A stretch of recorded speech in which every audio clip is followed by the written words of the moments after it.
The most important activity in sales is your ability to continue to close sales and to increase revenue. So what that means is that as a salesperson, your big win is for customers to continue to buy your product or your service. So how do you know the important activity to focus on?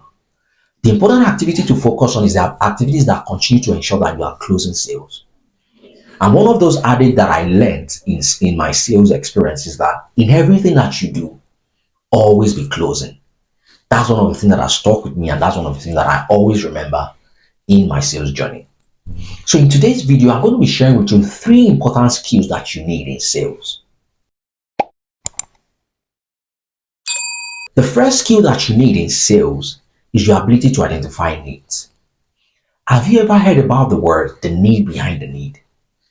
Do you know that beyond everything that a customer comes to you for, there are deeper things more than the things that the customer is saying that they are not actually saying to you?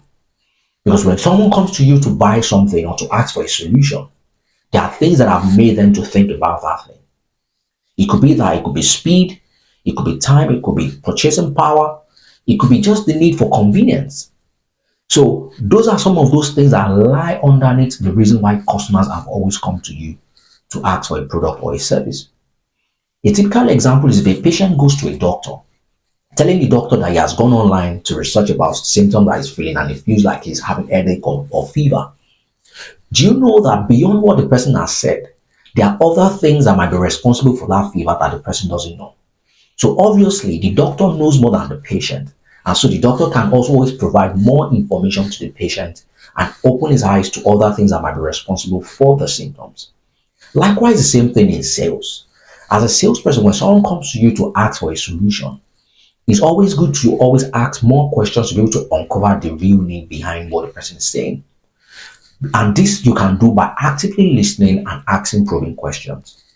So an example of an illustration that comes to mind is if someone walks into a paint store to ask to buy a paint, and the salesperson simply says, "Why would you like to buy a paint?" And the person says, "I want to buy a paint because I want to paint my house."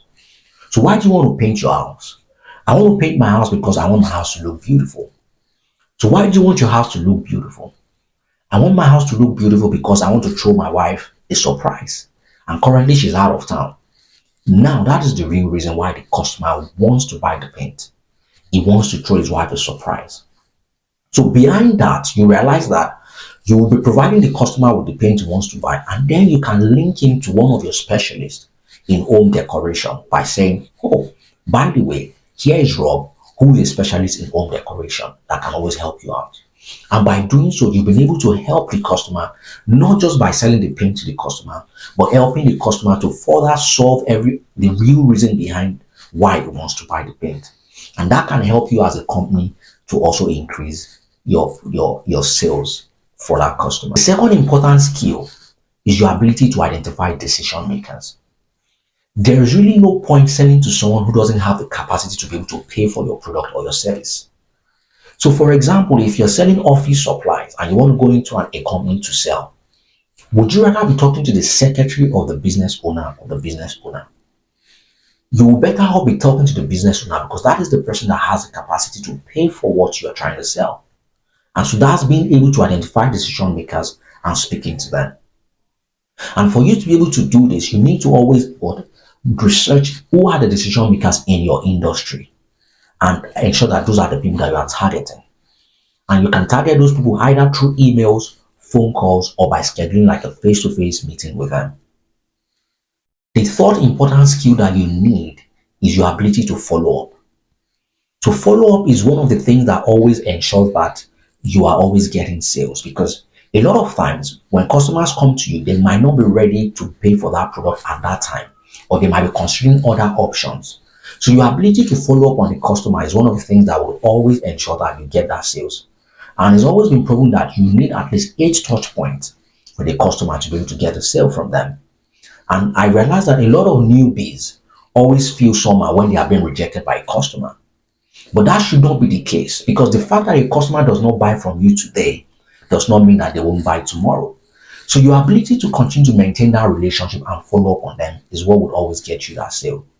And how do you follow up on a customer? 3 things that I think that will be good for you to do. One, you can continue to provide more knowledge to the customer about the product or service that they've inquired about. The other thing you can do is to share with them a testimonial of a similar customer who has bought that product or that service from you. And the third thing you can do is to ask more clarifying questions from them. These are things that you can do to add value in your conversation with the customer rather than just pestering the customer and asking them when are they going to buy from you. So being able to identify needs, being able to identify decision makers, and your ability to follow up on customers are three important skills that will help you in any selling activity. I hope this video has been helpful to you today, and kindly share with as many people that you know that they would really value this. And if you have any comment that you'd like to share with us or some of the things that you think we can improve on, kindly share with us in the comment section. Or if there's anything that you've tried out in terms of your own sales experience and you'd like to share with us, please include that also. And if you are here to subscribe to this channel, kindly hit that subscribe button. And thank you so much for staying tuned. See you next time.